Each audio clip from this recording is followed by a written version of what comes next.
Good weekend for Illinois athletics. Of course, our volleyball team got the football team pumped up and excited how they played against a good Stanford team. Of course, it's open this weekend, after us really, but just what we're able to do. One of our former tennis players, and of course football. We knew going into the football game this would be a big game for us. Getting a win on our belt, but to be underdogs at home, I mean, you have to stand up to that, and our guys did. Took it to heart. It's been documented how many young players we're playing. I think right now, I think I count 12 that have a significant role. With our football team each time we play, saying a lot. They're getting better and better as it goes along, but. Good getting that win. Seemed like that win was 3 years ago. Of course, what we have coming up with USF this week. Video pretty much looked the way the game did offensively. Left some plays out there, but when we needed to make some, we were able to do that. When you have two freshman offensive linemen starting side by side, that's tough duty. Mike Epstein continues to be Mike Epstein. That's how he's been since he's been on campus, through camp and all of that. So offensively, of course, we did what we needed to do. Defensively, you score a defensive touchdown, you normally have a chance to win the game, and that was the case with us. But it was a lot more than that. Guys played hard, played with energy. They were ready to go. Same way, we're in pretty good position. This is exactly where we want to be. One of our goals for our season was to start off 3-0, and now we're in position to do that. As time goes, we should start to get players back. Hopefully before long we'll be able to get Jalen Dunlap back. That will help us an awful lot. Again, we're playing a ranked opponent in South Florida. Know a lot about him. Charlie Strong, of course, does a great job with the program. Donnie Abraham, our safeties coach son, played, is a good football player for them. So we have a lot of ties. Just really kind of looking forward to playing a game on national TV. Take your question.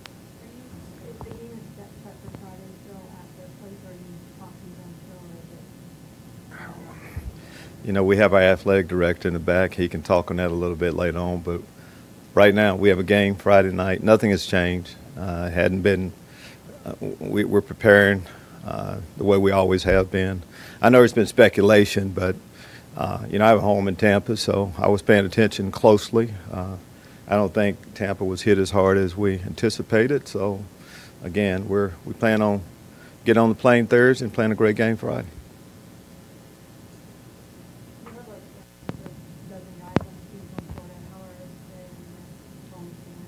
All were, of course, we were monitoring what was going on throughout, but they're all in a good place with where their family stayed or just where their home was located. And I think everybody came out as well as could be expected.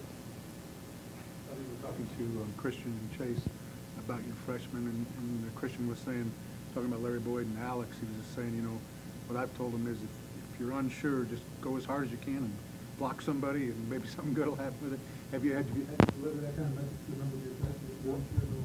Well, that's kind of the general. If you go with that, take that approach, you're normally going to be in pretty good shape. Freshmen, upperclassmen and all, is to go, full speed, best you can. A lot of times it's not that difficult, too. For a lineman, most of the time you're going to block the guy in front of you. Kind of start with that. And our guys did a good job of blocking the guys that were in front of them. But, again, Larry and Alex both. And it's one thing to have two freshmen, but side by side. But, they took that to heart, too. And it's not like we have one freshman. As we recruited these guys, we say, hey, come here, you have a chance to play. We play young guys. It's kind of a recruiting spiel, too, so make sure you get that out there. But we say that, and the guys that group stays together. You see one, you see, most of them most of the time. And it's good to see them get a chance to play and stepping up to the plate. Nobody really wants to hear that they're freshmen. I mean, they're, fighting Illini football player that needs to get the job done. Isaiah and Bobby, obviously, rushed the passer really well. How have they done against the run, and how have you seen Well, you know, it's kind of noticeable when you have a defensive end that gets pressure when he's rushing the passer, but we don't just play guys based on that. We play them because we feel like they can, you know, do everything we ask that position to do, first, second, and third down, and they've all played that well. If you have that same quickness and you can get off a block on third down, you should be able to do it on first and second too. So they've held up and done a good job. Lovey, with the ejection of Trey from targeting, it looked like it was the correct interpretation of the rule, but it seems still frustrating. Can you coach a player to do something different in that situation? Because obviously it wasn't intentional. No, it wasn't intentional, but, you know, most things you do against the rules aren't, you know. Yes, we have to lower the target. Simple as that. And that's hard to do. Sometimes it's hard playing football sometimes. So, and then sometimes things happen.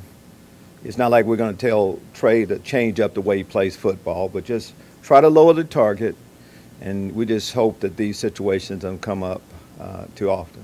We've lowered our target in general, but again, I don't know if he could have really done an awful lot to avoid that. Has that had any repercussions of injury to the offensive players, like lower extremities? Like, is that a net negative? No, but eventually it probably will. You lower your target. If you look now at you know, athletes in general, NFL, college, you know, they have some padding on. A lot of padding up top. Having a helmet, shoulder pads. The farther you go down, the farther south you go, not a whole lot of pads down there.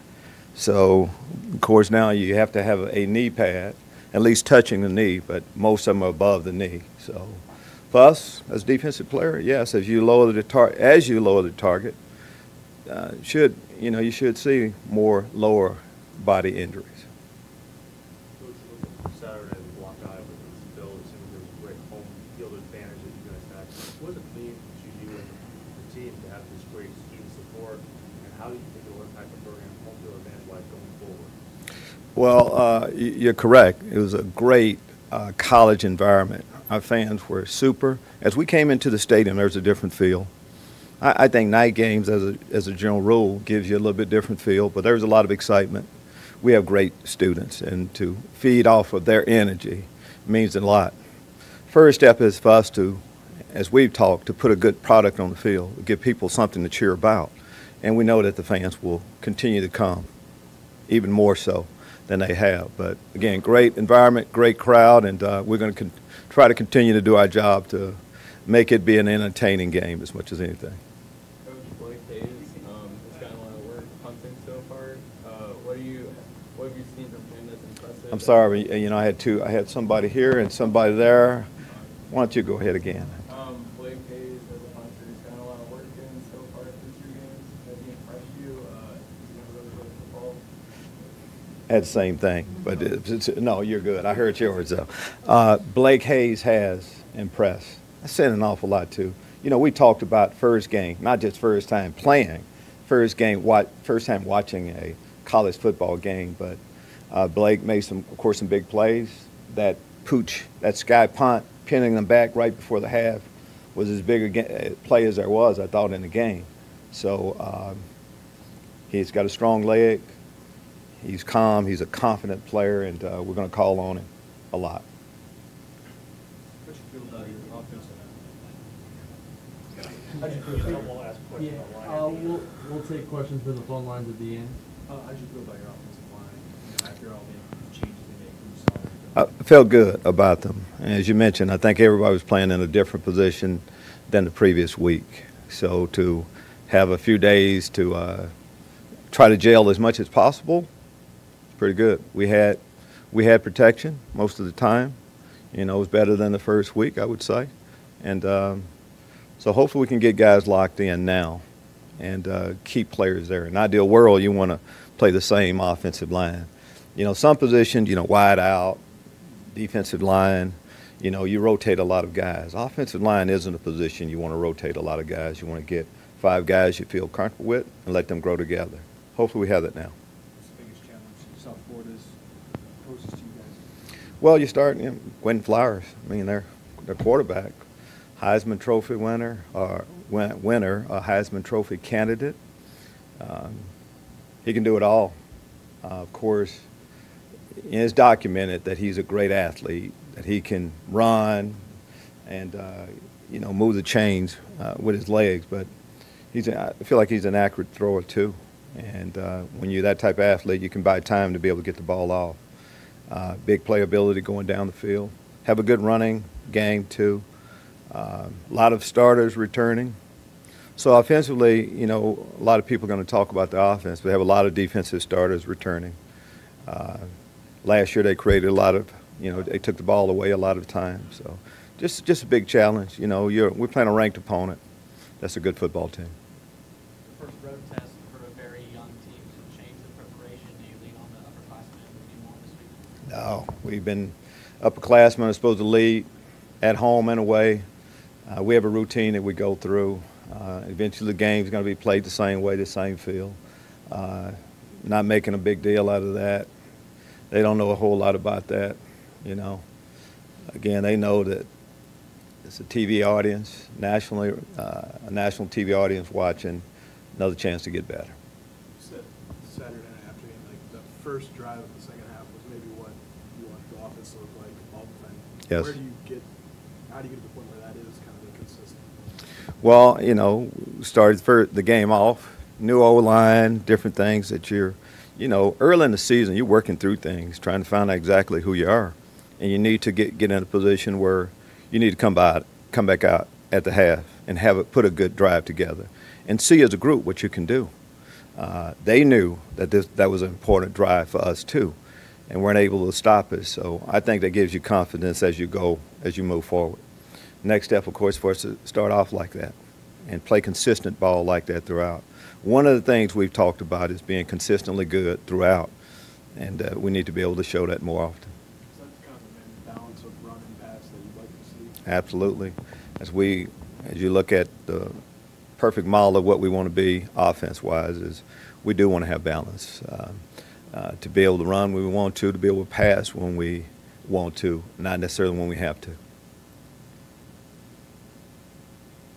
lot of players from Florida, some from the Tampa area, are they excited for the chance to kind of go home and get to play potentially one of their friends and family?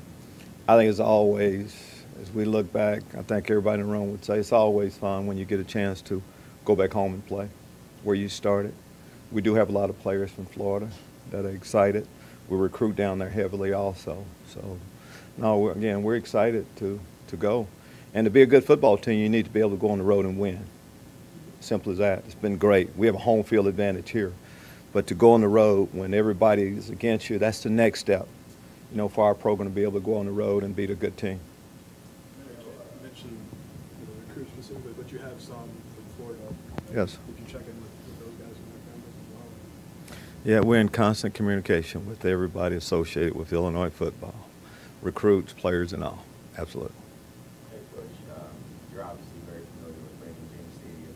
If you go back, what's your feelings? You know, I'm just not one of those touchy-feely guys like that. I mean, it's good. Spent a lot of time there. Again, I'm a homeowner still down there. Know the area. I've seen USF. I remember when they first started their program. So, you know, we have some of that. But, I mean, our football team needs to get a road win, not a whole lot more than that. I'm going to turn that up, Chad. If you got a question from the phone line, please identify yourself and ask it. I sure do. Mark Fennelly with Tampa-based Times-Lovey. Good to hear your voice again. You still have a house down here. What are your feelings about coming back to Tampa? There are a lot of people here looking forward to seeing you. Oh, I've been alive all that time. Everybody that wants to see me now could have seen me before now, so I don't have a whole lot of, you know, feelings like that. You know, in order, you know, if you're a homeowner down there, my first time living in Tampa, we've kept a relationship with the community, so not much is going to change. Those people that I know down there, I've been communicating with them throughout. This week it's about us going on the road against a good South Florida team, trying to get a win. Any hard, I mean, Lovey, you hired You hired the GM, you hired the offensive coordinator, who's now the head coach. You drafted the quarterback. Are there any kind of awkward, hard feelings for the organization? Martin, I think you probably can understand why this is about Illinois football right now. I don't have a whole lot of time to think about things that have happened in the past. A lot of friends down there in that organization helped me get my ideal job here at the University of Illinois. How's that? That's great. Everyone down here wants to know, how's the rebuilding going? Is there any rebuilding thing there? And how's it going? You got a lot of kids playing, doing real well. 2-0 right now. A lot of young players playing good ball. Anxious to see if we can get to 3-0. You're not out on the beach, right? You talk about with my home? Yeah, it's not on the beach, is it? Well, we're getting pretty personal now. I have a condo here. I have a condo here in Champaign. That's about all I probably need to talk about. You know. Thanks, Tom. You have a question? A lot of times I think people, it's I guess cliche, but the measuring stick idea.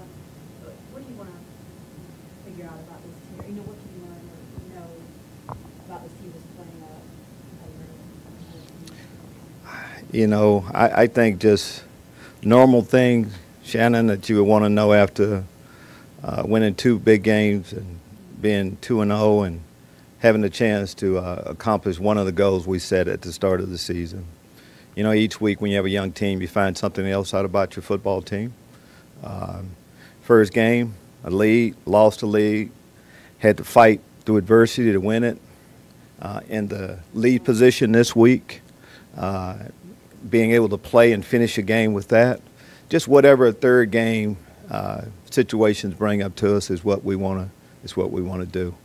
But again, finishing up on a high note and making improvements this week is what we want to see.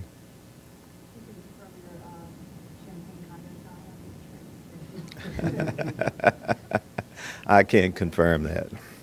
There's a lot of things to talk about, except for where I'm living right now. It just doesn't seem like it should be a priority down in Tampa or here. I have a home with the roof on my head. How's that?